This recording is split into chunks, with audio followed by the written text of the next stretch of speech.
Bonjour à toutes et à tous et bienvenue pour ce deuxième épisode de la saison 2 de Showtime. Et je suis accompagné toujours de Thomas Berthelot. Salut Thomas. Salut Romain, salut à tous. Salut, salut. Et du coup, nouvelle semaine de NBA et donc du coup, nouveau débrief de Showtime, nouveau podcast. Sans plus attendre, on part tout de suite avec le sommaire de cette émission. Et donc, on va commencer par l'échauffement. Et oui, c'est le nom de nos nouvelles rubriques. On a donné des noms à nos rubriques, oui, ou la deuxième saison, enfin. Donc, l'échauffement avec notamment un mot sur les individualités qui ont brillé au sein de la NBA ces derniers jours. La première mi-temps avec nos mentions honorables et les avertissements pour certaines franchises. Et enfin, nous finirons par le Money Time où les Nets et les Lakers et les Cavs seront passés au crible par nous deux. Alors, Thomas, on va passer par l'échauffement. Et donc, l'échauffement, c'est les joueurs de la semaine. Je te laisse en parler. Deux monstres, deux joueurs qui ont fait 3-0. On en parle vite fait, mais qui ont été incroyables. Exactement. Alors, pour cette deuxième semaine, nous avons donc à l'ouest Monsieur Shai Gilgeous-Alexander du Thunder de KC, qui a réalisé une semaine totalement incroyable et monstrueuse. Alors, comme tu l'as dit, donc ils sont victorieux, donc 3 victoires avec aucune défaite. C'est surtout ça qu'il fallait parier. C'était pas Shai, joueur de la semaine, c'était que les OKC fassent 3 victoires. Et donc, au niveau de ses stats, c'est 31,7 points par match, 7,7 passes par match et 5,3 rebonds par match.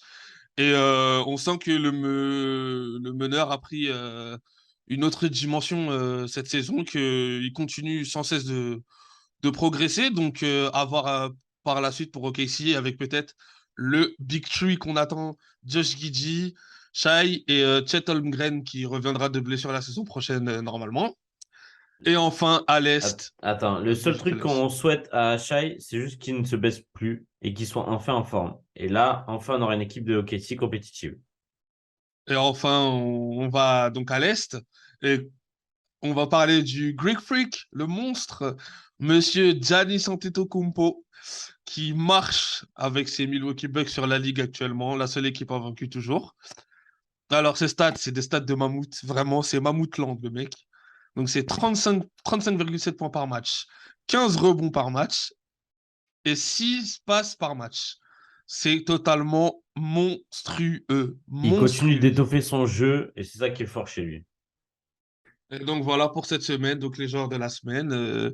À confirmer pour Shai Gilgeous, hein, on espère le revoir peut-être plusieurs fois nommé avec cette distinction-là. Et pour Giannis, je pense que on va revoir son nom pas mal de fois, je pense encore. Exactement. Peut-être qu'on ne sait jamais, un jour, il rejoindra LeBron James au nombre de joueurs de la semaine Awards. Et oui, parce que ça, c'est une petite stat qu'on a vue en préparant l'émission. Kobe Bryant est le deuxième joueur à avoir le plus de distinctions de joueurs de la semaine, avec 33. LeBron James en a 65. Voilà, fin du game. C'est terminé. Sinon, du coup, on va passer aux joueurs, nous, qui nous ont marqué, hormis ces deux-là, dans la semaine. Donc le premier, c'est bien sûr Luka Doncic, celui que j'avais déclaré comme MVP de la Ligue cette saison. Bon, bah, Luka, il me fait plaisir, quoi, hein. Pour le moment, on part sur un petit 36 points de moyenne depuis le début de la saison. Certes, ces Mavs sont comment dire, des bilans assez moyens. Ils sont qu'en 4-4, si je dis pas de bêtises. Mais lui, il est toujours là. En fait, le mec, il est en 7 matchs, il est quasiment. Du coup, ils peuvent pas être en 4-4 en 7 matchs. Romain, réfléchis. Attends, je vais tout de suite vérifier ça. Oh non, oh, j'en peux plus. Ah, c'est sûr qu'ils peuvent pas être. Ils sont 4-3, pardon. Voilà, donc c'est mieux, c'est encore mieux. Du coup, Doncic, il est à 36 points de moyenne, presque 9 rebonds et 9 assists par match, 51% au tir.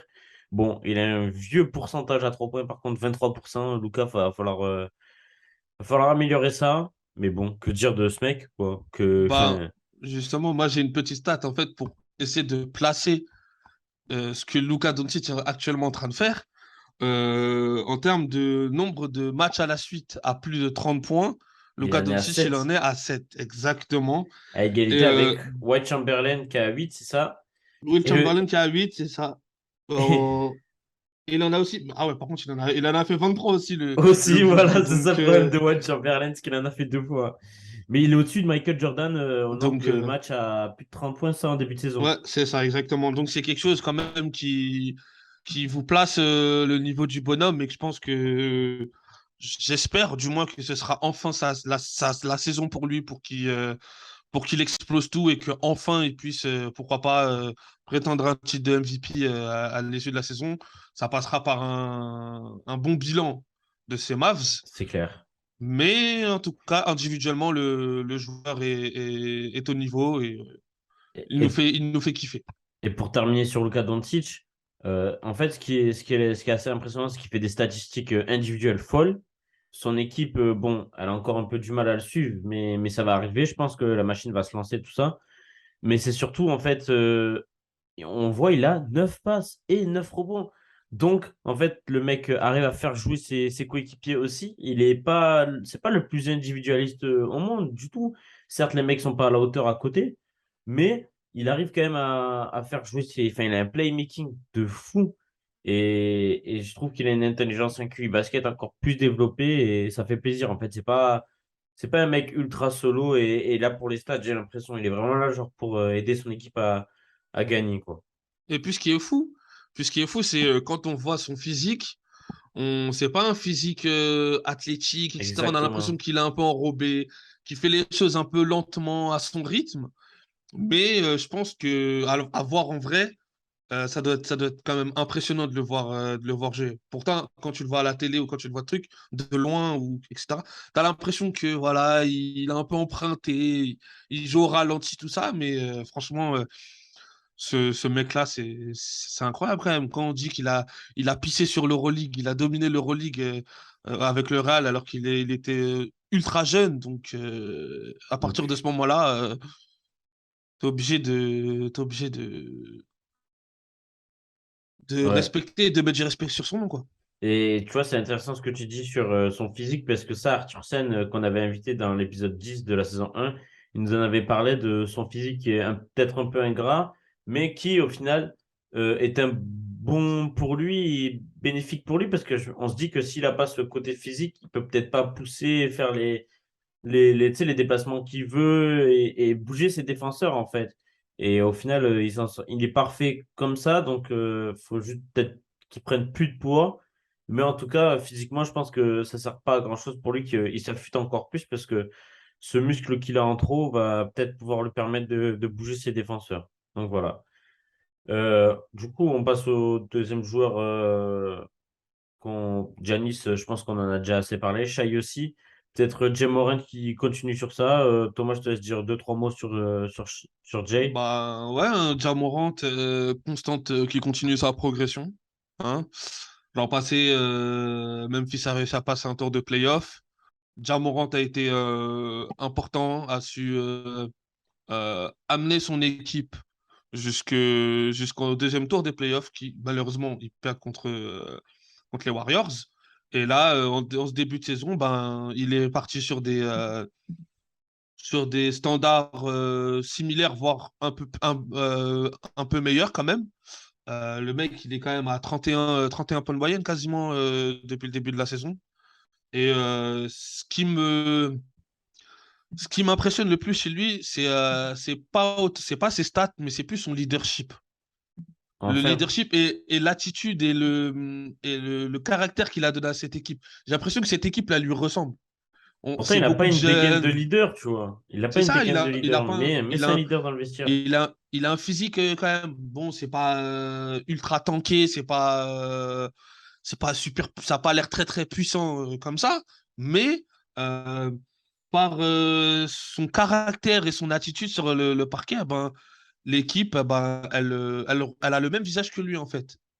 Et c'est ça qui est super impressionnant chez Memphis. Bon, maintenant, on attend quand même le retour aussi de Jaren Jackson, Oui, qui est c'est encore vrai. blessé, qui va, je pense, encore ramener encore une touche défensive, parce que là, on voit que Memphis, ça reste une très, très grosse attaque, mais défensivement, ça laisse quand même un peu à désirer. Et on Désiré espère Doué. que... Désolé, j'étais Excellent. obligé de la faire. C'est ce soir en plus, Europa League, donc voilà. Exactement. Sur RMC. Et donc, voilà, on espère qu'il va continuer. L'année dernière, il est MIP l'année dernière? Jay Morant? Ouais, je Il, crois, est- hein. je crois qu'il est MIP l'année dernière, non? Et Je que vérifie ça. 2 secondes, je vérifie ça. Et oui, exactement, c'est Jim Moran, bien joué. il est MIP et il était aussi pendant quelques temps à la course Au MVP, c'est au ça. MVP. Et là, j'ai vu que sur le début de saison, sur le classement, Il sur est le classement, cinquième il est scoreur dans de le la top 5. saison. Ouais, Il est dans exactement. le top 5, donc pourquoi pas, si Memphis réussit à faire une bonne saison. J'ai plus le mot. Fin de Une- saison, tu veux dire? non, une Ou bonne saison régulière, saison saison régulière. régulière. Voilà, exactement, c'est ça. Une bonne saison régulière, pourquoi pas pour toquer à la porte du MVP cette saison? Ouais, carrément. Je pense qu'on va passer à nos deux joueurs, nos deux MVP de la nuit dernière. Donc, hier soir, il y a eu des matchs pardon, je vais remettre mon micro au mieux, ça sera mieux comme ça. Du coup, hier soir, il y a eu des matchs, il y a eu beaucoup de matchs. Et on a choisi deux MVP, on va dire, la nuit dernière. Donc moi, j'ai pris, parce que j'ai regardé le match aussi des Hawks et des Knicks, et j'ai aussi regardé les Lakers et les Pels. Moi, j'ai choisi de prendre Dejounte Murray, qui hier soir, on a vu Triangle s'est un peu blessé pendant le match à l'œil, tout ça, et avait du mal en premier quart-temps. D'ailleurs, au premier quart-temps, les Hawks se sont fait détruire. Il y avait plus 19, 23. Il y a eu plus plus 23, 23 plus au 23. moment. Ça, c'est ce que je me disais, ouais. Plus 23 pour les Knicks au premier quart-temps. À la fin du match, il y a eu plus 19 pour les Hawks. C'est dire la remontada qu'ont fait les Hawks. Tout ça sans Triangle. Je disais à Thomas à la fin du premier quart-temps, je fais bon, Triangle, c'est bien, il aime bien trash talk à New York, mais les gars, maintenant, il faut assumer. Euh, Et en fait, ben, c'est pas lui qui a pris le relais, finalement, c'est déjà Temeré. Et en fait, ben, les Knicks, je crois, ils ont un problème contre les Hawks, c'est un truc de fou. Ils peuvent Ils dire a- merci. Les Hawks, ils peuvent dire merci à Julius Randle, hein, parce que la deuxième c'est ça. mi-temps, j'ai vu, elle est catastrophique. Je sais pas combien de pertes de balles il a fait sur la rencontre, mais c'est grave quand même. Ah oui, non, C'est mais chaud. c'est exactement ça. Et puis, non, puis en fait, c'est Dejounte Murray qui m'a impressionné. Il a mis plus de 30 points dans le dernier match. Non, franchement, il a été assez énormissime. Il s'intègre bien au collectif des Hawks. Je vois que cette saison, il a plus de 22 points de moyenne, alors en carrière, il a 12 points en général, tu vois. Non, il met 36 points hier. En fait, c'est assez fou, tu vois. 36 points, 9 passes, 4 rebonds. Non, franchement, il a pris. Et quand il était sur le terrain, il met plus 26 de minus. Donc voilà, ça a été assez fort l'impact qu'a mis Dejounte Murray hier. Et bravo à lui. Et attention aux Hawks on les a mis. Peut-être qu'ils peuvent faire vraiment top 4 à l'Est. Toi, du coup, Thomas, c'était qui ton MVP de la nuit? Alors moi, j'ai regardé du coup le Cavs Celtics, du coup que c'est fini en Match prolongation. incroyable. Ouais, Match c'est fini en incroyable. prolongation avec une victoire des Cavs. Encore une Et ben défaite des moi, Celtics. Coucou Antoine. ben Antoine, il est pas là malheureusement. Je l'aurais bien chambré sinon. Mais moi, ouais, j'ai pas réussi à me décider en fait entre deux joueurs. Donc du coup, j'ai englobé le tout et donc du coup pour moi, ce serait le duo Darius Garland-Donovan Mitchell.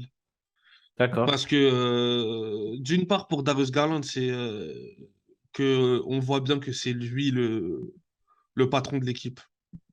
C'est lui. Qui revient de C'est blessure. vraiment lui. C'est vraiment autour de lui que le jeu est construit, que l'équipe est construite.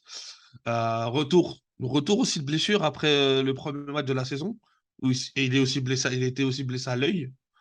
Et je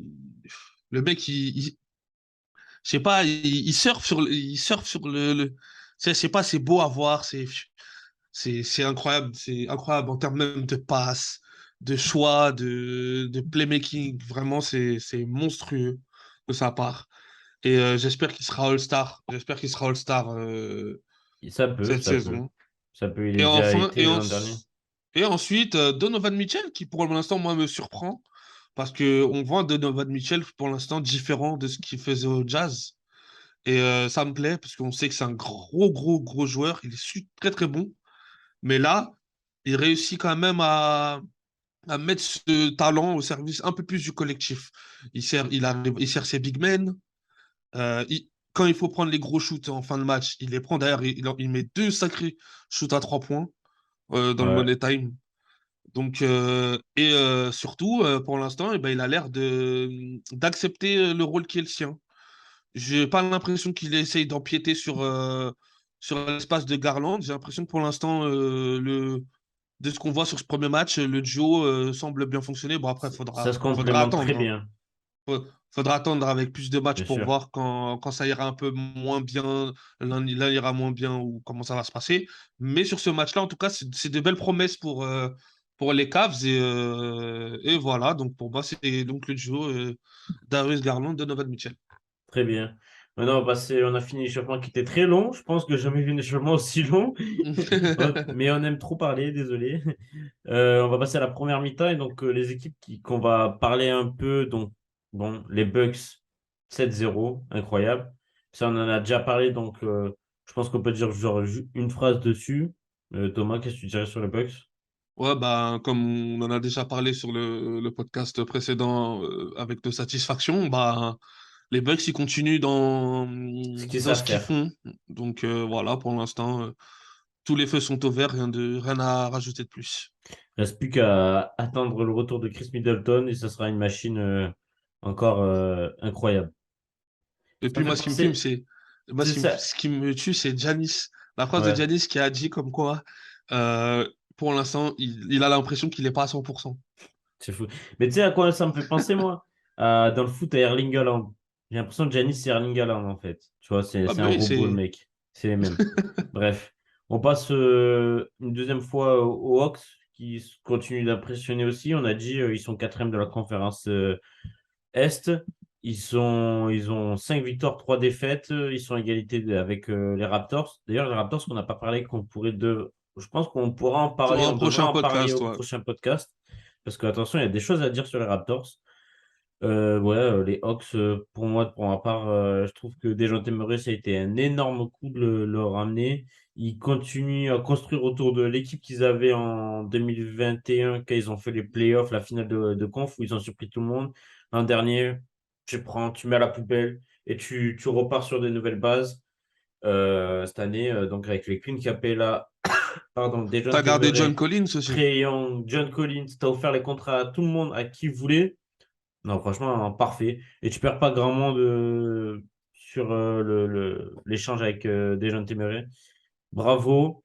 Maintenant, il va falloir que Trae Young reste plus constant et soit meilleur dans ses choix de tir. Voilà. Ensuite, deuxième partie de la première mi-temps, on va dire le deuxième quart-temps. On va parler vite fait des équipes dont on a parlé la semaine dernière déjà, qui nous ont surpris, les deux équipes qui nous ont surpris à l'Ouest et deux équipes qui gardent la ligne. Hein, les Blazers et Jazz, qui sont les deux équipes surprises de ce début de saison, et ben, qui sont toujours là en fait. Genre, ils sont toujours deuxième et troisième de la conférence Est, de Ouest, pardon. Et ça, c'est impressionnant. Qu'est-ce que tu peux nous en dire, Thomas? Ouais, ben, les Blazers et les Jazz, ben, pour l'instant, restent sur la même ligne directrice que ce début de saison. Et c'est beau. Pour les Jazz, ben, ça continue à produire du bon basket. On voit que les mecs, ils s'amusent, ils aiment, on a l'impression qu'ils aiment jouer ensemble, qu'ils sont assez revanchards. Et Attends, juste coupe, on en parle alors que pourtant hier soir ils ont perdu, mais le Jazz a perdu pas en overtime, à la fin, quasiment à toute fin du match, face aux Mavs de Luka Doncic. Et donc, ils ont pris un 3 points clutch de Reggie Bullock. Ça, c'est pas tous les jours quand même. Mais ils ont réussi à accrocher les Mavs quand même chez eux jusqu'à ouais, et la puis fin. quand tu vois le box score, je crois que tous les joueurs du 5 majeur du Jazz sont à 10 points, Ouais, c'est ça. Et à puis, plus de 10 non, points. Donc, c'est très équilibré. Et Larry Markkanen est encore assez fou. Donc, ça fait plaisir pour lui. Et pour... pour les Blazers, malgré la blessure de Damian Lillard, on voit quand même que c'est un peu plus compliqué, ça reste quand même un peu plus compliqué forcément, mais on voit toujours Anthony Simons qui reste, qui prend le relais derrière Damian Lillard et c'est toujours encourageant et bon pour les Blazers d'avoir Anthony Simons qui confirme. Comme ça, si jamais lors d'un match, tu as Lillard qui est un peu en deçà, ben, on sait que derrière, on peut avoir Anthony Simmons qui peut prendre le leadership de l'équipe. Donc voilà. 31 points hier soir pour Anthony Simons. C'est clair que lui, quand Damien Lillard il est pas là, il se transforme en Damien Lillard, justement. Donc c'est ça qui est assez fou. Et non, ce qui est bien, c'est qu'il y a une cohérence chez les Blazers. L'an dernier, ils ont réussi à apprendre à jouer sans Lillard. Ils n'ont pas gagné énormément de matchs, mais ils ont appris. Et cette année, je pense qu'avec le retour de Lillard, ils sont extrêmement forts. Certes, il n'est plus là. Quand il n'est pas là, il y a un level en moins, c'est sûr. Mais ils peuvent gagner des matchs sans lui. Et bravo à eux. On espère qu'en tout cas, ils seront au playoff parce que c'est une belle équipe à avoir joué. Ensuite, on passe à, on va dire, un beau débat qu'on peut avoir dessus. Je pense qu'on va un peu s'attarder sur ça. C'est Minnesota. Les Minnesota Timberwolves, donc l'équipe de Rudy Gobert. Pardon. C'est encore un peu moyen. Au début, on s'était un peu enflammé. C'était bien parti, mais au final, là, on est sur un bilan de 4-4. On voit que c'est la 14e attaque, c'est la 17e défense, donc c'est une équipe encore assez moyenne, vraiment en plein milieu de la ligue.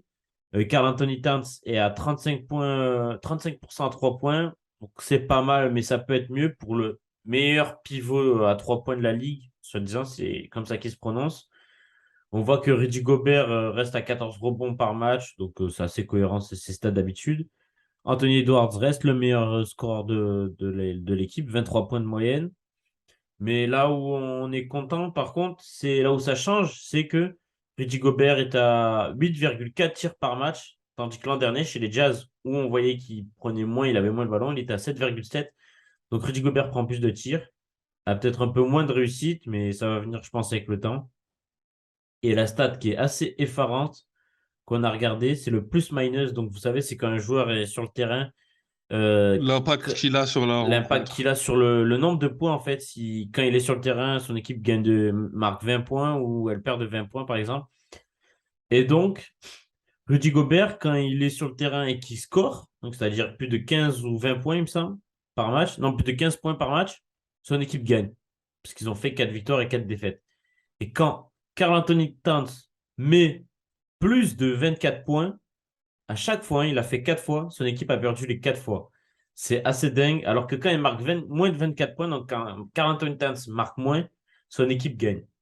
C'est assez fou ça. Donc en fait, il faut que Gobert marque plus et que Kat marque moins pour que leur équipe gagne. C'est assez fou comme statistique. Thomas, qu'est-ce que tu peux dire des Minnesota? Est-ce que tu es déçu ou... Parce Alors, que... bah, Minnesota, on a eu pendant l'intersaison, je pense qu'on avait beaucoup d'attentes. On a été hypé par le choix de Trey Gobert, de revenir à une raquette avec de la taille. On avait aussi enfin Karl Anthony Towns qui, bon, on sait qu'il aimait pas trop jouer poste 5, qu'il aimait pas trop se faire violence défensivement, bah, a glissé du coup en poste 4. Un poste 4, donc du coup, ce qui lui permet aussi de se retrouver beaucoup plus souvent derrière la ligne à 3 points.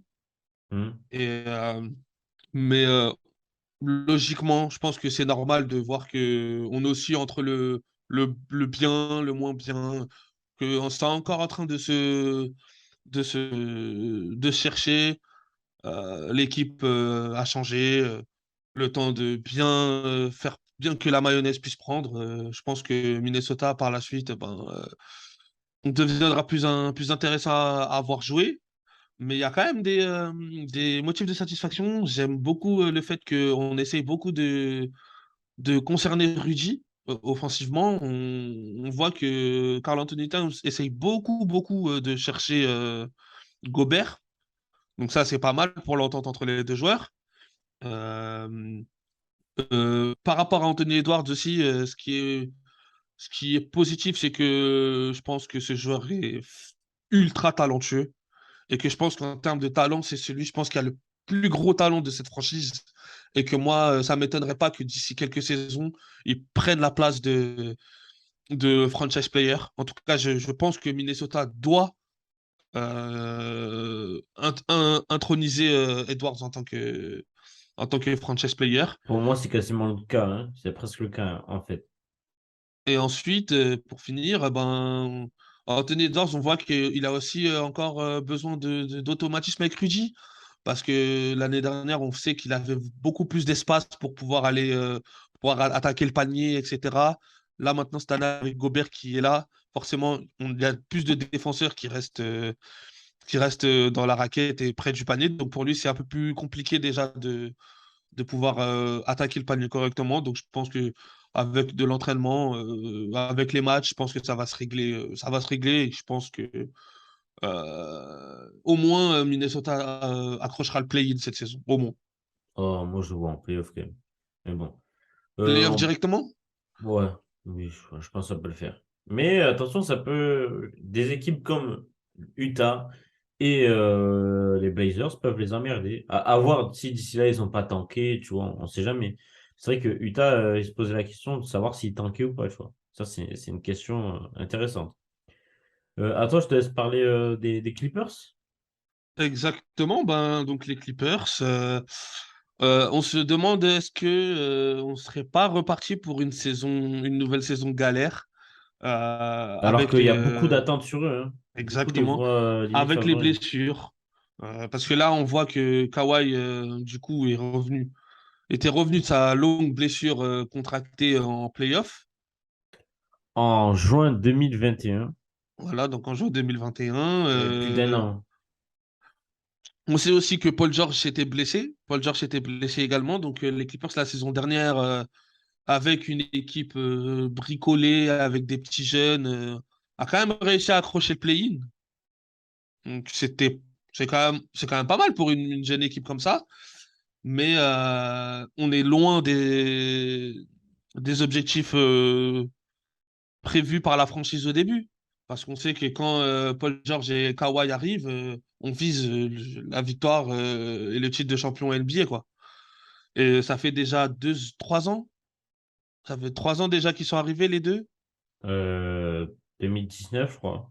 Donc, ouais, 3 ans. C'est leur Ouais, troisième donc c'est saison ça. Donc, ensemble, il me semble. voilà, donc c'est ça. Donc on commence à s'impatienter. On commence à se demander où est-ce que la franchise va.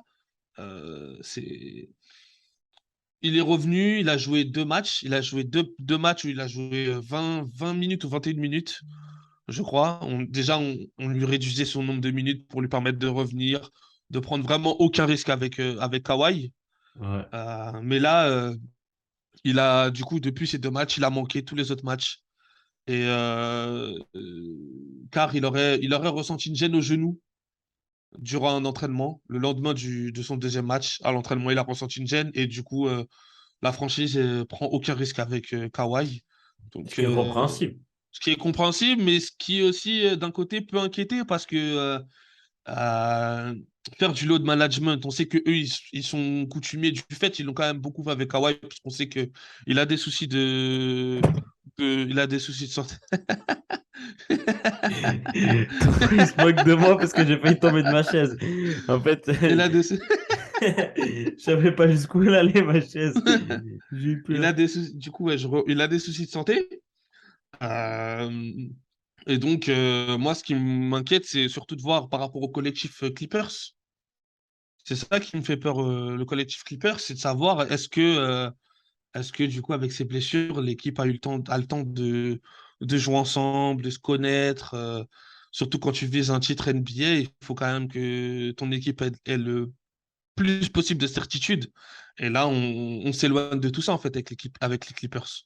Donc, c'est assez galère. Et puis, on a aussi Paul George, comme je disais, qui revient de blessure et qui est aussi moyenasse. Il commence là, sur les 2 derniers matchs, il a refait des gros stats.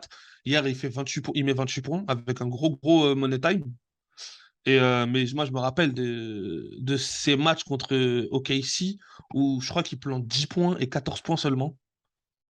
Pas fou, hein. Donc, Contre OKC, tu dois écraser, hein. c'est pour ça que vraiment là, on marche sur des œufs avec les Clippers. On a l'arrivée aussi de John Wall.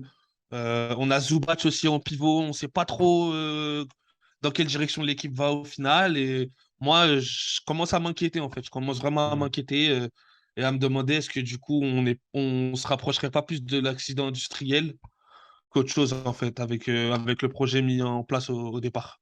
Ça serait un gros mea culpa de dire que, enfin, en tout cas, pour les dirigeants, que il serait grave que Kawhi, le duo Kawhi Paul George, finalement, ça marche pas. Plus John Wall, franchement, ce serait assez choquant, tu vois. Mais bon, ça voudrait dire que c'est vraiment l'ADN de la franchise qui est mauvaise, tu vois. C'est pas possible, il manque quelque chose. Mais bon, après, regarde, à Brooklyn, ça marche pas non plus. Ils ont fait le même projet et ça marche pas non plus. Et ça tombe bien, parce qu'on va parler des Brooklyn Nets.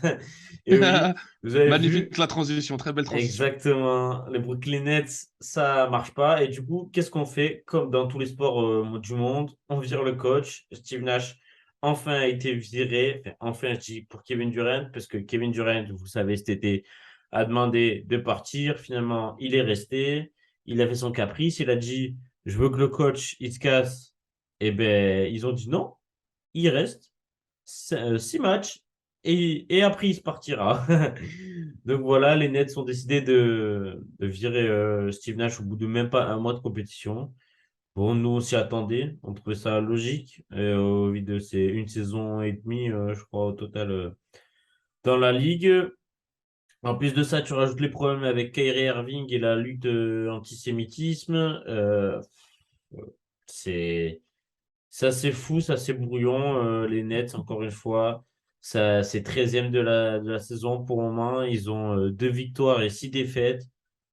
Bon, Oh. en plus, j'ai vu leurs 2 derniers matchs. Il me semble que c'était les 2 derniers que j'ai vus face aux Bulls.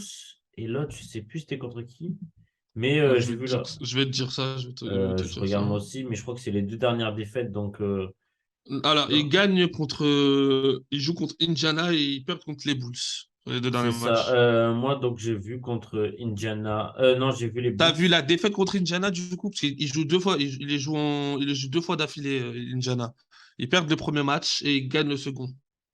Attends, j'ai vu les Bulls, c'est sûr, et j'ai dû voir les Mavs, je pense. Les Bulls ou les Mavs ou les Bucks, je sais plus.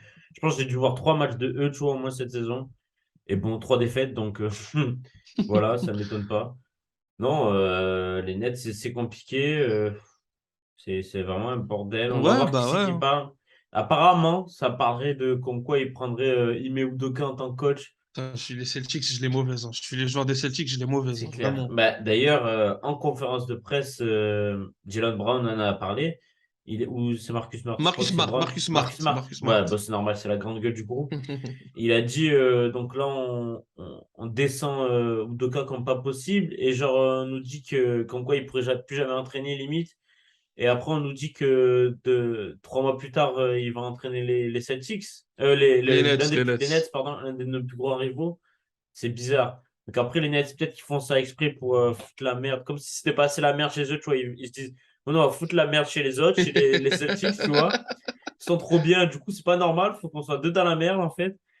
Mais ouais, Ouais, non, les c'est. Nets. Et j'y crois pas, Les- moi, en tout cas, à Ime Ouais, non. Udoka. Moi non plus, C'est j'y crois pas. compliqué. Mais ouais, les Nets, comme tu disais, on est en train de frôler le ridicule, en fait. Ça en devient ridicule. T'as Kevin Durant qui, malgré qu'il s'est plaint durant l'intersaison, qu'il ait voulu partir, je trouve qu'il reste quand même assez professionnel. Je trouve qu'il est quand même professionnel. Il fait quand même des stats. Bon, il restera bon. De toute façon, c'est Kevin Durant. On sait très bien que le mec, il a un talent inné pour le basket et que voilà. Mais ce qui pose plus de problème, c'est Kyrie Irving, en fait. C'est Et là, je clair. suis en train de me demander qu'est-ce que les Nets doivent faire en fait avec lui. Est-ce qu'il faut le conserver? Est-ce qu'il faut le trader? Qu'est-ce qu'il faut faire avec lui? Parce que là, malheureusement, même si comme c'est honorable, hein, comme je disais sur le podcast précédent, c'est honorable d'avoir des combats, mais là, j'ai l'impression qu'en fait, il est beaucoup trop déconnecté du basket, en fait. Éparpillé. Il est trop éparpillé, en Ah, fait, bien je sûr, c'est pense. ça en fait. Et oui. Et donc ça en devient problématique. Moi, je me rappelle d'une déclaration quand il est arrivé, quand Steve Nash est arrivé, où il a indiqué il a dit que oui, les Nets n'ont pas besoin de coach. Les Nets peuvent jouer sans coach. Il avait Lol. déclaré ça. Il avait déclaré ça. Ouais, bah Donc, oui, 6-2 ouais. Que t'es un coach ou pas, frérot, t'es nul, hein, donc bon. est-ce que le mec est encore concentré vraiment sur le basket à 100%? C'est dommage. On sait que le mec il est ultra talentueux. Mais bon, si on lui enlève son titre avec Cleveland, il en reste quoi en fait? À part Ouais. un joueur talentueux sur le parquet, mais Bah, l'an ses dernier, quand accomplissements, c'est quoi? il a inscrit des 40-50 points en 2 soirs d'affilée. Il était exceptionnel. Même il a fait 2 soirs à 60 points, il me semble. Il était incroyable, mais quand il a l'esprit, en fait, c'est ça, le problème, c'est son esprit. Tu sais pas quand est-ce qu'il est ultra focus, tu vois. Moi, la question que je me pose maintenant pour les Nets, c'est pour le coach. Est-ce qu'il leur faut un coach jeune, tu vois, comme on a vu, je sais pas moi, chez les Pels ou chez d'autres franchises, ou même chez ben, Monty Williams, c'est chez les Suns. Saints, ou pardon, un coach jeune qui sort et qui arrive à inspirer un nouveau souffle, tu vois, dans cette équipe, avec des nouvelles idées, etc., et que tout le monde adhère, ou alors il faut un mec d'expérience pour recadrer ces stars, tu vois, Ouais, moi je enfin, pense. surtout un mec qui arrive à gérer les égos, parce que c'est des ultra Moi je d'égos. pencherais plus sur cette, moi je pencherais plus sur ce cas-là. Je pense que pour des mecs comme Kyrie Irving, Kevin Durant, bon, t'as pas grand-chose, en vrai, t'as pas grand-chose à leur apprendre. Hmm. Donc, je pense il faudrait plus un coach qui est capable de gérer, de manager cette équipe, de, euh, de mettre en place des choses simples, des Ouais, choses très simples. Parce qu'avec Steve Nash, il y avait pas on voyait rien en fait. Il n'y non, avait c'est pas de clair. système mis en place. C'était vraiment Kevin Durant, Kyrie, brillez, faites ce que vous avez à faire et voilà. Non, il faut un coach qui est capable d'instaurer des choses simples, Et des compréhensibles règles, et des règles, voilà. une hiérarchie, en fait. C'est ça. Mais moi, Kyrie Irving, je suis désolé, mais moi, depuis les Cavs et son titre, je vois rien. Partout où il passe, c'est problématique. C'est clair. Il est parti aux Celtics, il a foutu un bordel pas possible. Il a foutu un bordel pas possible chez Boston. Et là, maintenant, il part chez les Nets et c'est pareil. Il y a eu l'histoire du vaccin, il y a eu l'histoire de l'antisémitisme. Euh, c'est pas, je sais pas, est-ce que c'est encore un. Pour moi, je sais pas encore, est-ce que c'est un joueur de basket. Je sais Ouais, pas, je me demande encore, je me demande encore. Et je me demande pas, est-ce qu'il faut peut-être pas le trader, en fait. J'ai même vu des rumeurs des Nets qui chercheraient à faire, à potentiellement trade Ben Simmons. En tout cas, ils sont pas contre. Ils ne sont pas putain, contre j'avais oublié, lui, carrément. ils sont pas contre le mettre dans certains packages. Donc à voir comment les Nets vont Bon, faire. Et c'est puis c'est surtout dommage de voir qu'au final, t'as cassé un beau collectif qui s'était construit avec D'Angelo Russell, Caris LeVert, c'est Spencer clair. Dinwiddie, Jarrett Allen. T'avais une belle équipe en fait. Et t'as décidé de partir sur les superstars et on se rend compte que les superstars, c'est pas ça qui fonctionne ces derniers temps. C'est pas ça qui fonctionne, les super teams, ce genre de choses, en fait. Donc, c'est dommage à voir. Pourquoi pas trade Irving aux Lakers et récupérer Westbrook? Ça pourrait Pour être foutre pas encore mal. plus la merde. Exactement. Ben Simmons, je pense pas que ce soit lui qui fout la merde. C'est vraiment genre peut-être Irving, mais bon. Écoute, on verra au fil de la saison, mais on peut s'inquiéter en tout cas pour les Nets. Et pourquoi pas inviter Yonim de Brooklyn Nets Stories, qui est un grand fan et spécialiste des Nets et qui pourra plus nous en parler que nous. Ben, on a parlé justement du trade Westbrook-Irving qui pourrait être drôle. Et ben, parlons du coup de ces Lakers qui aussi qu'on parle dans Money Time et qui enfin se remettent peut-être à l'endroit. C'est vrai qu'on avait un peu des doutes sur ces Lakers qui étaient bons derniers de la Ligue à un moment. Bon, ils sont encore 13e. Attention, ils ont fait qu'une deuxième victoire depuis le début de la saison hier soir face aux Pels. Mais ils ont gagné en prolongation et ça, c'est fort. Enfin, c'est une forte équipe composée de Zion et CJ McCollum en face. Donc, on rappelle l'ancienne équipe de beaucoup de joueurs et surtout l'ancienne équipe d'Anthony Davis contre donc c'est contre les Pels que les Lakers récupèrent Anthony Davis. Hier soir, ils ont encore nouvelle fois mis Russell Westbrook sur le banc en tant que sixième homme et ils ont gagné. Donc c'est ce qui est assez significatif, on va dire. Mais surtout, ce qui est drôle, c'est que hier soir, le sauveur des Lakers, c'est Matt Ryan. Et non, ce n'est pas un quarterback de Indiana Colts, c'est les Colts d'Indianapolis, pardon, je vais y arriver. Mais c'est bien un basketteur. Et c'était hier soir que son 6e match NBA. Donc, un joueur, on rappelle, qui n'a pas été drafté et qui a 25 ans et qui est passé par Villanova et qui a été récupéré par les Lakers cette saison après la pre-season, le training camp, tout ça. Et c'est lui qui les amène en prolongation sur un shoot à 3 points assez miraculeux. Je sais pas comment ils rendent ça. Et derrière, en prolongation, ils arrivent à faire le taf, les Lakers. Donc bravo à eux. LeBron a été plutôt pas mal. Et en fait, on a vu surtout que sur les dernières possessions, Russell Westbrook est vraiment le 6e, c'est-à-dire qu'il est vraiment sur le banc sur les dernières possessions.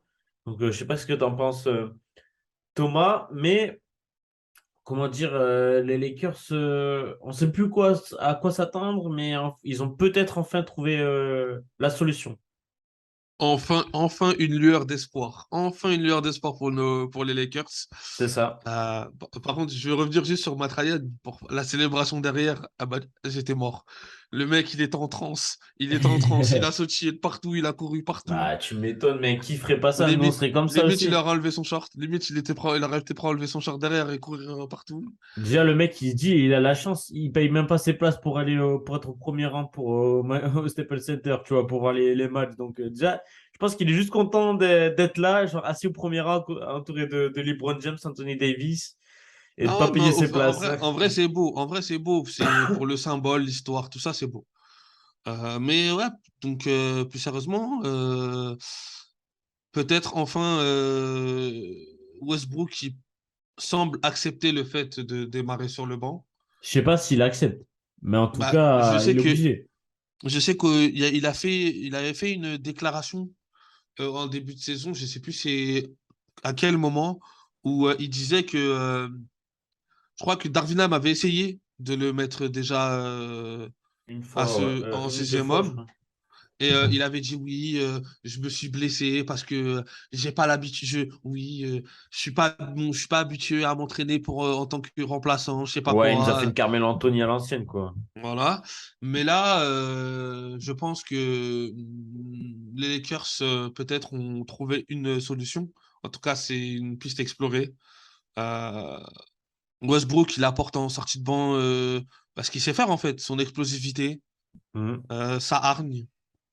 Et puis surtout, je pense il a la tête vide.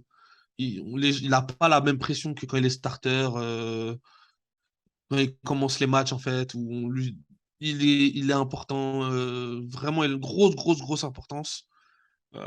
Il se met minable, il essaye de défendre. Parce que les Lakers défendent très bien depuis ces 2 matchs. Ouais. Ils se mettent vraiment à défendre. Anthony Davis, il est monstrueux. Monstrueux en défense. Et là où il est fort, pardon, excuse-moi, là où il est fort, c'est qu'Anthony Davis, il prend plus trop de shoot à 3 points, il reste, comment dire, il reste dans ce qu'il sait faire. Et ça, c'est Exactement, c'est fort. ça. Et enfin, j'espère qu'il a il a eu ce déclic ou du moins cette autocritique en fait, de voir en fait, qu'il joue à contre-nature en fait. Anthony Mhm. Davis, on sait que ce mec-là, il est talentueux et qu'il est capable de nous sortir des moves impressionnants. Mais son utilité première, ce qu'il sait faire avant tout, c'est envoyer du physique, envoyer du bois en défense. Euh, euh, Gêner l'adversaire, le fatiguer, l'éprouver, lui infliger un combat physique en attaque à chaque fois. Euh, et c'est par là que les Lakers pourront éventuellement aller chercher quelque chose. On a aussi Lonnie Walker qui confirme.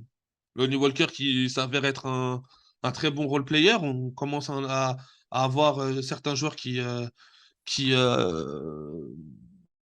ont ce rôle-là et qui le font à merveille. Et puis Ouais, surtout, Lonnie Walker, c'est une bonne surprise, je trouve. Il s'intègre bien et il est clutch quand il faut.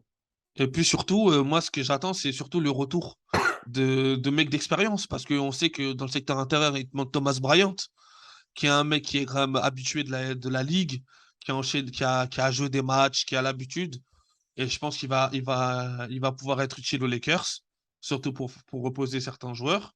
Et surtout aussi Dennis Schroeder à la main aussi, Hmm. qui en plus sort d'un euro plus Bon, que très satisfaisant bon, ouais, ouais, avec l'Allemagne. clairement. Et c'est un mec qui, ces temps-ci en NBA, a du mal. On le voit un peu moins. Son contrat, il a baissé, un contrat très très bas. Mais je pense qu'il va quand même amener des choses au collectif des Lakers. Et puis surtout, les postes sont bien définis. Tu as LeBron James poste 4, Anthony Davis pivot, Anthony Davis poste 5 et il joue vraiment comme un vrai poste 5. Et c'est Hmm. ça, et c'est là où on l'attendait surtout. De toute façon, les joueurs comme ça, on leur demande pas de faire ce qu'ils savent pas faire, hein. On leur demande juste d'être bons là où ils sont bons, en fait, tu vois. C'est exactement ça. Des fois, ils pensent trop à faire beaucoup de choses, à tirer trop loin, faire des fadeaways, faire des alley-oops, tout ça, machin. Et frérot, reste concentré dans ce que tu sais faire. Et c'est là où on te veut, c'est là pourquoi on t'a payé, c'est là où tu seras le meilleur et c'est là où tu seras bon et c'est là où tu aideras ton équipe surtout. Parce qu'il y a d'autres mecs pour faire d'autres rôles, tu vois, dans l'équipe. C'est ça en fait. Bah, c'est Ça, justement là où tu vois normalement une équipe bien coachée qui vit bien, c'est que tout le monde sait ce qu'il a à faire en fait. exactement. Et Chaque toi, joueur connaît son rôle. du coup, j'ai l'impression que tu crois à Darvin Ham aux Lakers. Aux Ouais, Lakers moi de Darvin Ham plutôt. oui, j'y crois. Je pense que normalement une équipe qui a Anthony Davis et LeBron James dans son équipe, normalement se doit d'être en playoff. Ouais, En je fait, suis d'accord.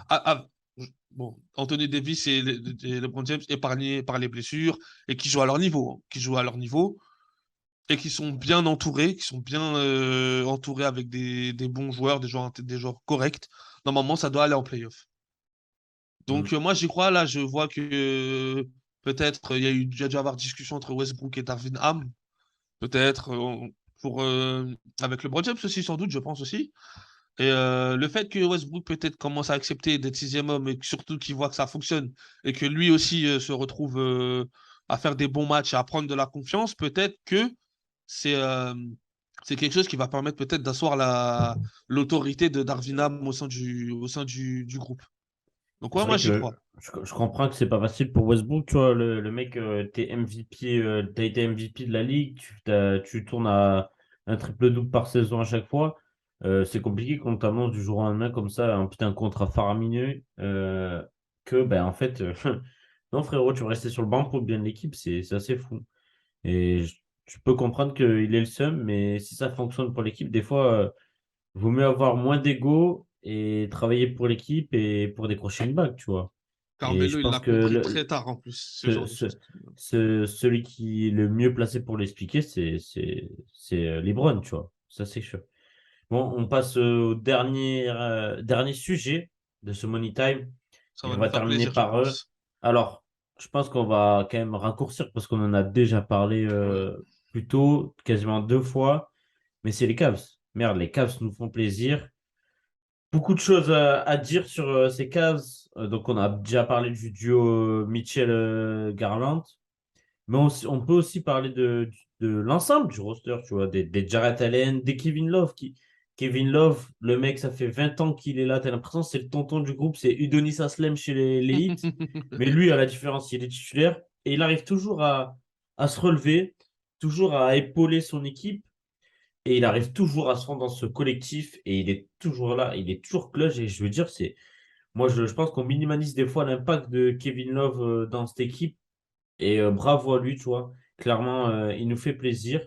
Et c'est vraiment le tonton qui va aider cette équipe. Et je pense que si les Mitchell et Garland y arrivent et performent aussi bien, c'est aussi grâce à Kevin Love. Donc, gros shout-out à Kevin Love, ça, c'est clair. Mais après, je pense qu'on peut parler de l'ensemble du roster. Il y a des trucs à dire quand même. Ouais, le roster, il est complet. On commence à Ils s'étoffer, ont. on commence à Et avoir je un pense qu'on sacré oublie. effectif. Attends, juste on oublie, ils ont quand même encore Caris Levert et Evan Mobley, tu vois. Plus C'est les ça Gene dont je Wade, parle. les Cedi Osman, les Isaac Okoro, les Robin Raul Lopez Neto. aussi. T'as Robin Lopez aussi qui Exactement. T'as apporte même Ricky Rubio. de la Ça, viande, c'est Ricky fou. Rubio. Non, on commence à avoir une équipe l'équipe des Cavs devient de plus en plus complète. En fait, on a à peu près tous les styles de jeu à tous les postes. On a ce qu'il faut dans une équipe. On a de la taille, des joueurs forts au rebond, des joueurs forts défensivement, de bons playmakers, de bons scoreurs, Hmm. euh, de bons role-players, un bon sixième homme. Non, l'équipe commence vraiment à se construire de manière sérieuse. C'est ça, et ça, c'est beau. Et c'est super intéressant pour la suite pour les Cavs. Déjà l'année dernière, ils nous ont fait kiffer sur la première partie de saison. Bon, ils se sont écroulés avec les blessures. Mais là, tu récupères un All-Star. Ça va te ramener de l'expérience pour les playoffs. Tu récupères aussi de la viande à l'intérieur avec des joueurs à pouvoir envoyer pour faire reposer tes cadres. Donc, non, T'as, moi, t'as, je. t'as des rookies incroyables. Genre Evan Mobley, je pense qu'on n'en parle pas, mais le mec, le frérot, il était monstrueux l'an dernier. On en parlait pour être rookie de l'année l'an dernier, tu vois. Il est quand même drafté à la troisième place. Il est monstrueux. C'est un pivot incroyable. T'as la raquette. Je veux dire, t'as une raquette. Jarrett Allen, Evan Mobley, c'est assez fou. C'est très jeune. C'est 21 ans, 24 ans. Plus, t'as Caris Levert sur le côté et après, t'as des Donovan Mitchell, Darius Garland. Merde, le 5 il est très cohérent. Il est très cohérent. Et c'est que des mecs, honnêtement, c'est que des mecs qui peuvent aller au All-Star. Le Ouais, 5 exactement, ouais. peut être totalement au All-Star, tu vois. Peut-être tu mettrais Caris Levert ou Jarrett Allen en dessous, mais sinon, ils ont un big tree, on va dire, de base, mais t'as pas de. Comment dire, bon, t'as la superstar Donovan Mitchell, mais dans leur esprit, dans leur collectif, c'est pas genre une superstar et les autres, enfin, un franchise player et les autres suivent. Non, non, c'est pas ça. C'est un collectif et tout le monde suit. Et ça, c'est fou. Et puis même, au-delà du 5 que tu as évoqué, qui est quand même impressionnant, derrière, en sortie de banc, tu peux te permettre d'avoir un Ricky Rubio, C'est tu ça. peux te permettre d'avoir un Kevin Love, Même tu des peux, Isaac tu peux, Okoro, tu vois. Dean Wade, Isaac Okoro. Raul Neto, Robin Lopez. Merde, Donc, quoi. non, franchement, Le banc, il est cohérent de ouf. l'équipe est vraiment bien construite et il faut il faut féliciter le board des Cavs Ah et la ouais. franchise des Cavs pour D'avoir la récupéré construction ouais, déjà la construction, parce qu'on s'est dit que quand sur ils l'après avaient LeBron. à l'abri Exactement. LeBron, ils allaient tomber. C'est ce qu'ils ont fait d'ailleurs, mais sont parfaitement su se construire sans prendre 800 000 tours de draft, tu vois, comme au KC, tu vois, en gagnant des matchs petit à petit, en entourant bien leurs jeunes, pas en prenant des ultra superstars, tu vois, parce que Garland et Sexton, c'était pas des superstars, mais des bons jeunes, Ils y ont cru en plus. et Ils y c'est ont cru ça. parce que Des bras. ils ont pas fait tout de suite des bonnes stats. Des fois, ça chauffe, ça souffle entre le chaud et le froid, mais ils ont percé, et ils ont poursuivi, ils ne se sont pas arrêtés, ils ont continué à croire en Garland Sexton en meneur et en poste 2. Et au final, ils ont à la fin fait le choix, fait un choix entre les deux pour Ouais. déterminer qui continuera avec eux. Mais ils y ont cru, ils ont continué, et ils n'ont pas lâché en fait. Et Et au c'est ça final, qui est intéressant. on pensait plus que ça allait partir sur Sexton en franchise player. Non, finalement, ils ont préféré partir sur Garland. Et ils ont eu raison. Ils ont eu raison. On peut pas leur dire le contraire pour le moment. C'est assez fou. Et non, ils ont super bien construit. Et qui aurait parié ça il y a 2-3 ans, tu vois, même, qui sera à ce niveau-là. Et puis, ils font peur maintenant. Ils font assez Ah oui, peur. c'est clairement, Et pour moi, c'est une équipe potentiellement qui top peut, 3 de l'Est, maintenant. dans les 2, 3 années, là, dans le moyen terme, dans le court moyen terme, qui peut arriver facilement à une finale de conférence. Et à ce que je vois, tu sais à quoi ça me fait penser? Aux Celtics, l'an dernier, tu vois.